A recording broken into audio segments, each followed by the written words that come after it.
Hi friends, నా పేరు గోపాల్. నా వయసు 28 సంవత్సరాలు. పేరుకు తగ్గట్టుగానే చిలిపి పనులు చేయటం నా నైజం.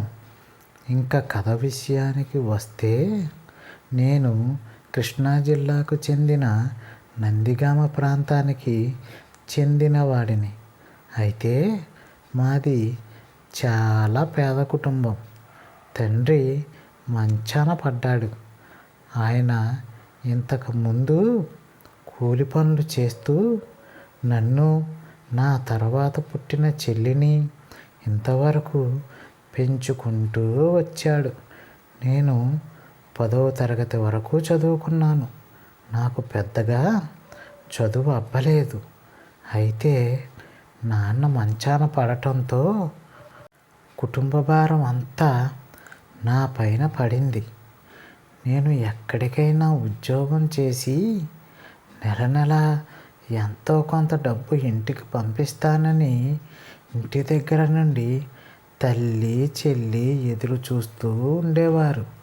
అయితే ఇంకా అక్కడే ఉంటే నాకు ఏ ఉద్యోగం దొరకదనుకుని హైదరాబాద్ నగరానికి వచ్చేసాను. అక్కడ నాకు ఒక వ్యక్తితో పరిచయం అవ్వటం ద్వారా ఒక పెద్ద అపార్ట్మెంట్లో వాచ్మెన్గా పనికి కుదిరాను. అయితే మంచి జీతంతో పనిలో కుదిరానే కానీ నన్ను ఒక వాచ్మెన్గా కాకుండా అన్ని పనులకు వాడుకునేవారు. సరుకులకు పంపడం, బట్టలు ఇస్త్రీ చేయించడం, వాళ్ళ బైకులు కార్లు వంటివి కడగమనడం. అబ్బా, ఒక్కటేమిటి 100 పనులు చెబుతూ నన్ను పిప్పి చేసేవారు.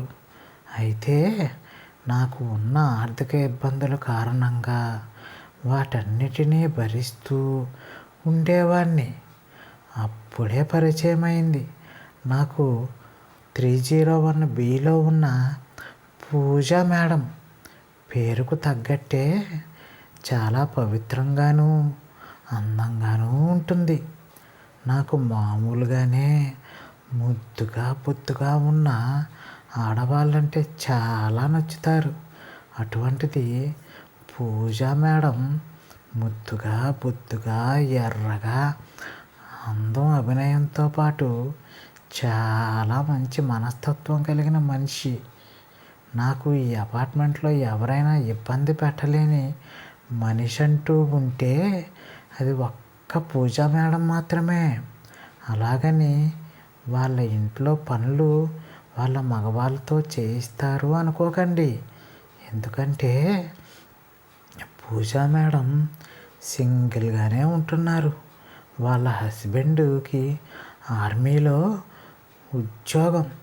ప్రతి 6 నెలలకు ఒకసారి సెలవు మీద వస్తూ వెళ్ళిపోతుంటారు. పాపం పూజా మేడం మాత్రం అన్ని పనులను తాను ఒక్కరితే చేసుకుంటూ అందరితో నవ్వుతూ చక్కగా పలకరిస్తూ మాట్లాడుతూ ఉంటుంది. అలా నన్ను కూడా బాగా పలకరిస్తూ ఉండేవారు. అయితే నేను ఒకరోజు, మేడం, మీకు ఏ అవసరం వచ్చినా నాకు చెప్పండి. కూరగాయలు తేవడం దగ్గర నుండి వాటర్ క్యాన్ టిన్నులు తెచ్చేదాకా ప్రతి దానిలో సాయం చేస్తానంటూ చెప్పాను. దానికి పూజా మేడం, నీకెందుకు గోపాల్ శ్రమ అంటూ నాకు సమాధానం ఇచ్చారు. అయ్యో పర్వాలేదు మేడం, ఈ అపార్ట్మెంట్లో మీరొక్కరే చాలా మంచివారు. ఎందుకంటే అందరూ నన్ను ఏదో ఒక పని చెప్పి వాళ్ళ అవసరాలు తీర్చుకున్నవారే. వాళ్ళకే చేయగలిగినది మీలాంటి మంచి మనిషికి చేస్తే తప్పేమీ లేదంటూ సమాధానం ఇచ్చాను. దాంతో పూజా మేడం, నేనంత మంచిదాన్ని ఏమీ కాదులే అంటూ నువ్వు మరీ నన్ను మునగ చెట్టు ఎక్కించేస్తున్నావని సిగ్గుపడుతూ ముసిముసి నవ్వులు నవ్వుతూ చెప్పారు. అయితే మర్నాడు వాళ్ళ రూమ్కి వాటర్ టిన్లు తీసుకుని వెళ్ళే బాయ్ వచ్చాడు. అయితే అదే టైంకి లిఫ్ట్ రిపేర్ వచ్చింది. దాంతో ఆ కుర్రాడు పూజా మేడంకి ఫోన్ చేసి, మేడం, నేను వాటర్ టిన్లు కిందనే పెట్టేస్తున్నాను, ఎందుకంటే లిఫ్ట్ పనిచేయడం లేదంటూ అని చెప్పి వెళ్ళిపోయాడు. దాంతో పూజా మేడం మొట్టమొదటిసారి నాకు ఫోన్ చేసి, నీ అవసరం నాకు కావాలి అంటూ అడిగారు. చెప్పండి మేడం అని అన్నాను. దానితో, కిందన వాటర్ టిన్లు ఉన్నాయి, వాటిని నా రూమ్లోకి కొద్దిగా తీసుకురాగలవా అంటూ మొహమాట పడుతూనే చెప్పారు.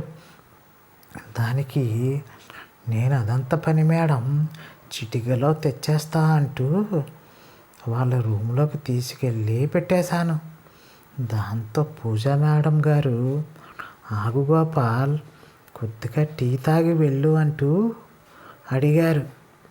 సరే మేడం అంటూ సమాధానం ఇచ్చాను. అయితే లోపలికి వెళ్ళగానే ఎప్పుడు చూసినా చీర కట్టులేని దర్శనమిచ్చే పూజా మేడం గారు లేత పలచని నైటీలో ఉన్నారు.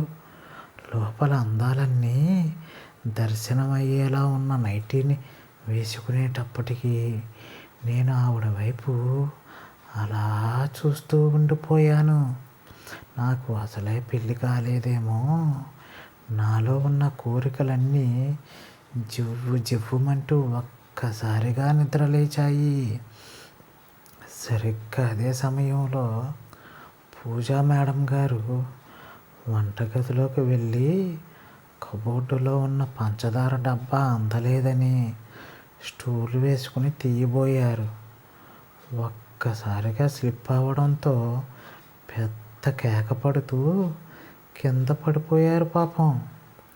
బాధతో విలవిల్లాడుతున్న మేడం గారిని అలా నా 2 చేతులతో వాళ్ళ బెడ్రూమ్లోకి తీసుకుని వెళ్ళాను. మంచం మీద పడుకోబెట్టాను. ఒక కాలు బెనికిందని చెప్పడంతో ఆ కాలికి ఆయింట్మెంట్ రాస్తున్నాను. అలా రాస్తున్న నా చెయ్యి బెనికిన చోట నుండి 4 అంగుళాలు పైకి వెళ్ళింది. అయితే ఇక ఒంటి మీద ఇంకెక్కడైనా దెబ్బలు తగిలాయా మేడం గారంటూ మొత్తం ఒళ్ళంతటినీ తడిమేశాను. దానితో ఉన్నట్టుండి పూజా మేడం గారిలో తన్మయత్వం మొదలైంది. నన్ను ఉన్నట్టుండి గట్టిగా కౌగిలించుకున్నారు. ఒకరిపై ఒకరు ముద్దుల వర్షం కురిపించుకున్నాం. మా ప్రమేయం లేకుండానే ఒకరి శరీరాలు మరొకరికి సమర్పించుకున్నాం. ఏకాంతంలో మునిగిపోయాం. ఆ రోజుతో నా బ్రహ్మచర్య దీక్ష బద్దలైపోయింది. దానితో చివరిగా పూజా మేడం, అబ్బా, ఏ మందు వేసావో కానీ నా దెబ్బ చిటికలో మాయమైపోయిందిరా గోపాల్ అంటూ సిగ్గుపడుతూ ముసుముసు నవ్వులు నవ్వసాగింది. ఇట్లు మీ గోపాల్. ఓకే ఫ్రెండ్స్, ఈ రోజుకైతే ఇదేనండి స్టోరీ. మా వీడియో కనుక మీకు నచ్చినట్టయితే లైక్ చేయండి, షేర్ చేయండి, సబ్స్క్రైబ్ చేసుకోవడం మాత్రం ఎట్టి పరిస్థితుల్లోనే మర్చిపోకండి ఫ్రెండ్స్.